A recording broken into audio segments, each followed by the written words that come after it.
Here with the Double-A Somerset Patriots, Steven Cusumano joined alongside Yankees catcher and infield prospect Ben Rice. And Ben, first and foremost, coming off a phenomenal 2023 season where you were the Yankees Kevin Wan Award winner. You were MLB Pipeline's hitting prospect of the year for the Yankees. So congratulations on all that. And first and foremost, also, thank you for joining us today. Yeah, of course. Thanks so much. Well, we want to tell your baseball story a little bit because you're from an area just outside of Boston. So growing up, what was the baseball scene like for Ben Rice growing up in Cohasset, Massachusetts? Yeah, I mean, Cohasset's just a small town in Massachusetts. Not like a baseball hotbed by any means, but it's great. You know, I mean, just grew up playing Little League there, doing travel ball, things like that, things that any normal kid would do growing up. So, I mean, it was a great place to grow up playing baseball. And I understand you were a big Derek Jeter fan growing up, right? Like a lot of kids that grew up in the 2000s? Oh, yeah. Yep. Got a big poster of Derek Jeter still in my bedroom at home. So I was always a huge fan of Jeter.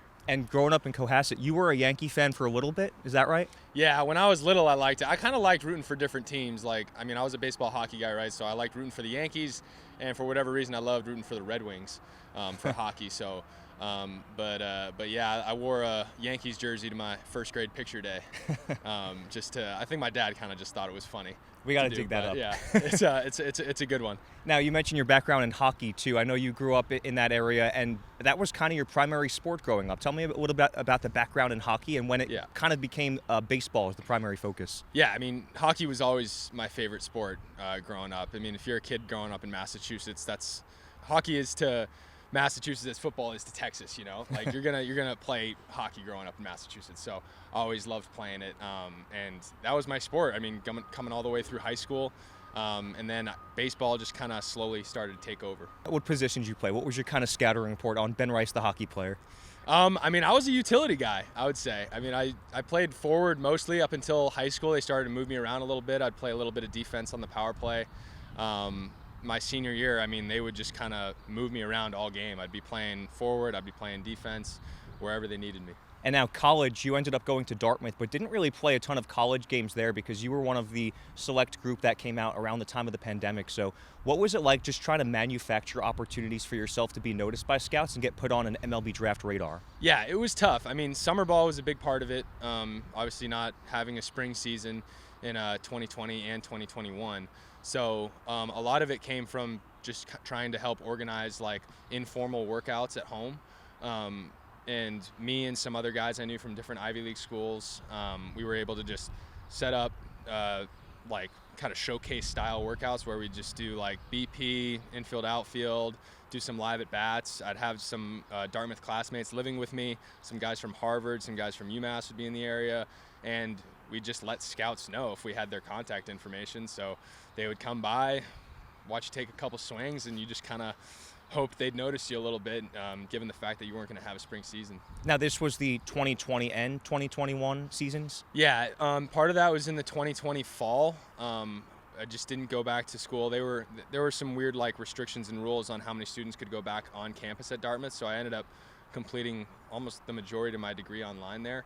And also in 2021 in the spring were times where I was really just kind of playing sandlot baseball. And I've spoken with Matt Hyde about these little workouts that you guys orchestrated, and he called them the Ben Rice Showcases, essentially. What's your relationship like with Matt Hyde, who's the Yankees Northeast area scout, and when did you first start hearing a lot of kind of attention from the Yankees? Yeah, Matt's the best. I mean, if it weren't for him, you know, going the extra mile to come see me, I wouldn't be here today, right? So he first started to get in contact with me after my summer league finished up in 2020, and he kind of like slowly followed me and kept in touch going into the spring of 2021 and up until the draft.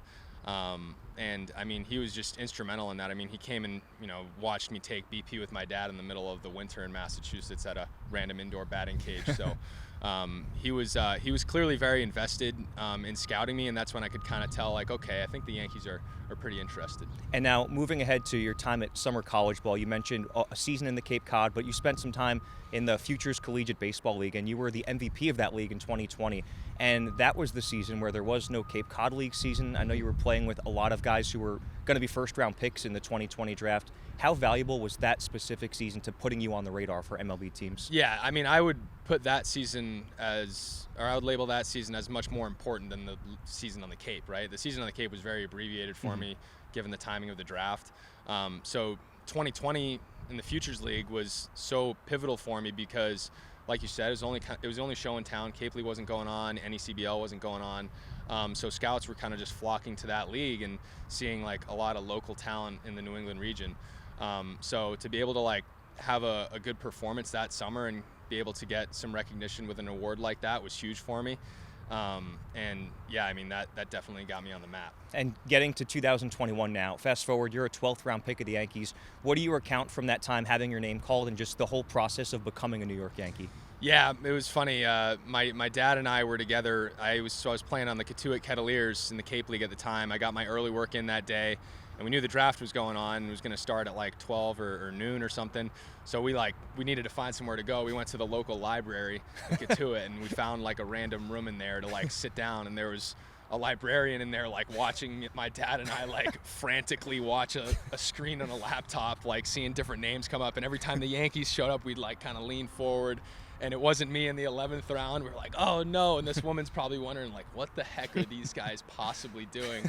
And then finally saw my name pop up in the 12th round. And I mean, it was just utter joy and excitement, just the culmination of 22 years going into the sport, and it was awesome to share that moment with my dad. Now, when you reported to Tampa and you started getting your feet wet, playing some games, you weren't playing every day to start out with, but it wasn't really until last year, 2023-ish, that you were an everyday player in the Yankees minor league system.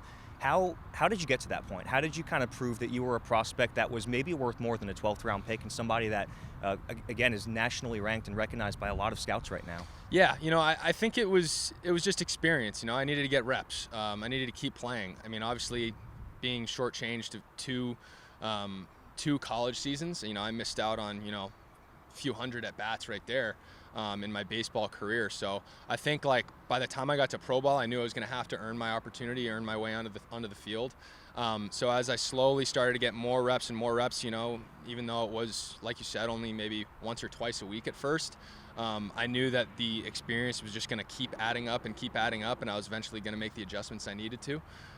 So yeah, towards the end of that 2022 season, I started playing a little bit more, started getting a little bit more recognition maybe. And then, like you said, in the 2023 season, I think everything kind of just accelerated from there, and I was able to capitalize on the opportunities I was being given. And I feel like it's safe to say the breakout happened here at AA. When you joined the Patriots in July of last year, you had, I think, 4 hits in one of your first games at AA, which was in Hartford.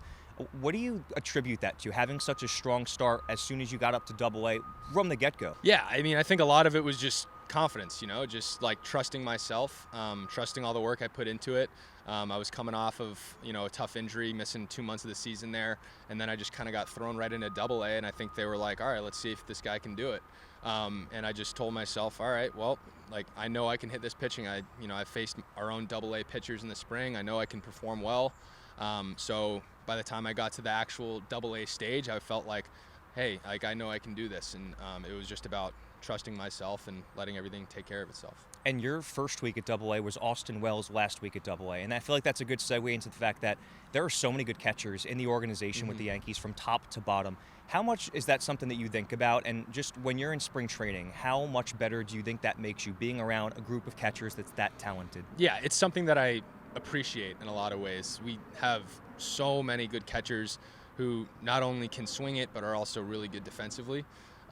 So being able to share the field in spring and during the season with a lot of really high-end catchers, it makes you that much better. It pushes you to be better.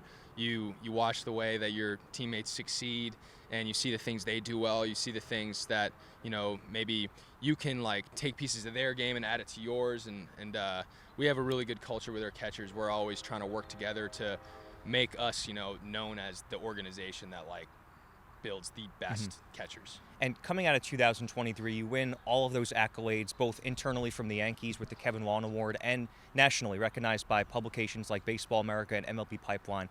Does that mean anything to you? How much does that mean to just have that kind of recognition coming from even outside of the organization? Yeah, it means a lot. It's pretty cool. I think definitely because I was kind of more under the radar in the year prior to that, and maybe halfway or half of the year in 2023. So yeah, to be able to get some recognition like that at the end of the year, from not only internally but also outside the organization was pretty cool. And finally, Ben, just thinking about the Yankees themselves, it's one of the most prestigious franchises in all of sports. Wearing the pinstripes every day, as a lot of people say, is a privilege. What would it mean to you to suit up in the pinstripes at Yankee Stadium one day? Oh, it'd be a dream come true, man. I mean, that's what motivates you here in the minor leagues is like, wow. I mean, just to be able to get a taste of that, being in the pinstripes at Yankee Stadium, debuting there, whatever it would be. I mean, that would be unbelievable. So that's what I try to look forward to every day. Well, Ben, thank you so much. It's been a great conversation. Appreciate all the insight, and best of luck with everything going forward. Yeah, of course. Thank you.